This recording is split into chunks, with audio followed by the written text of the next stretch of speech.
This video explores the intermediary model of communication known as the two-step flow model or gatekeeper model.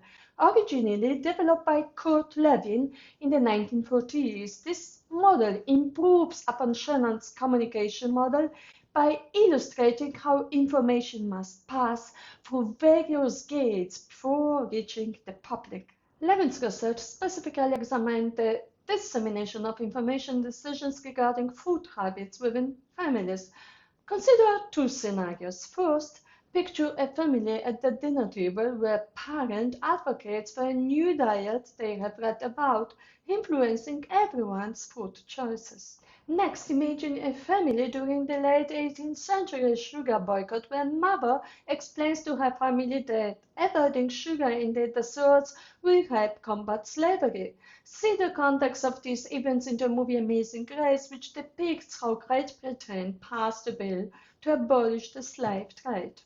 This model has three parts: the speaker, the audience, and the gatekeeper. Can you guess who the gatekeeper is? For example, Gandalf in The Lord of the Rings.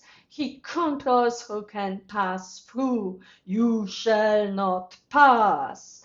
In real life, people like editors or moderators act as gatekeepers, controlling what information is shared and how. There are several types of intermediaries. Censors, they restrict access to information. Editors, responsible for deciding what content is published. Moderators, they oversee online discussions. Reviewers, in academic and peer-reviewed settings, reviewers determine which content gets published. Aggregators collect and curate information from different sources. Delivery workers ensure content reaches its intended audience. Consider these two examples, one historical and one contemporary, one from public media and one from academia. Historically, during the Pope's visit to Poland in communist times, the government only broadcasted images that supported the narrative, overlooking the large crowds that gathered.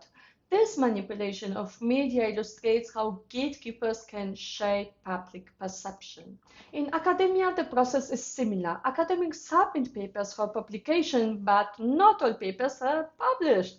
Gatekeepers such as journal editors or reviewers can delay or prevent the dissemination of certain information, but this typically occurs only as part of the standard peer review process. Let me explain the model step by step. Information does not travel directly from the source to the audience, but instead passes through various checkpoints or stages.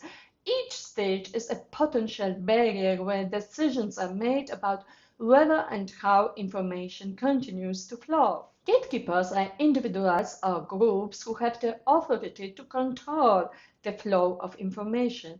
This can be editors in media houses, moderators on online platforms, or even algorithms designed to filter content on social media.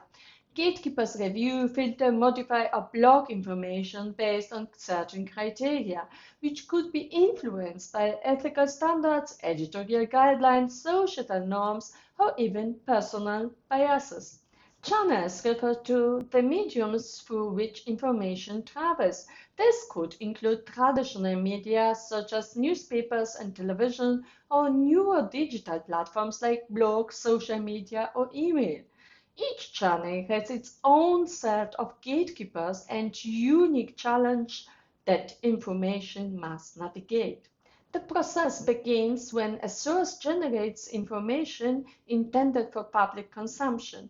This could be a news report, a scientific article, or press release.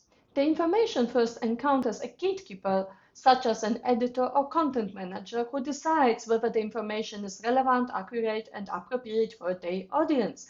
This decision to pass, modify, or block the information is based on the gatekeeper criteria. If the information is passed on, it may be transformed to fit the format and style of the channel. For instance, news editors might reframe headlines for impact, or academic reviewers may request changes for clarity and conciseness in a scholarly article. Information may then move to another set of gatekeepers, especially in layered organizations like large media companies, or in the case of syndicated content that is shared across multiple outlets. Once it passes through all necessary gates, the information is finally disseminated to the public. At this stage, the audience receives the information which has been shaped and perhaps biased by various intermediary filters. Feedback from the audience can influence future decisions by gatekeepers. This can be direct through comments or indirect through viewership ratings and social media engagement. It also emphasizes the responsibility of gatekeepers to manage information ethically and impartially, although this is not always the case in practice. The gatekeeper model is facing new challenges because of technology. The internet, social media, and AI have made it easier for us to share information, which has made it more accessible to the public. This has led to a huge increase in content.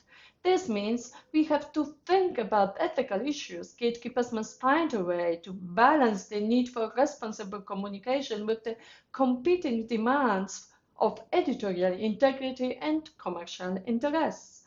We must understand how algorithms on social platforms determine content visibility for users. This is crucial because these algorithms shape public discourse by selectively amplifying or suppressing information, influencing perceptions, and potentially swaying public opinion. Understanding this model helps us to recognize the multiple layers and complexities involved in the communication of information in today's media-saturated environment. It also points to the potential for biases and how they can affect the neutrality and integrity of information received by the public.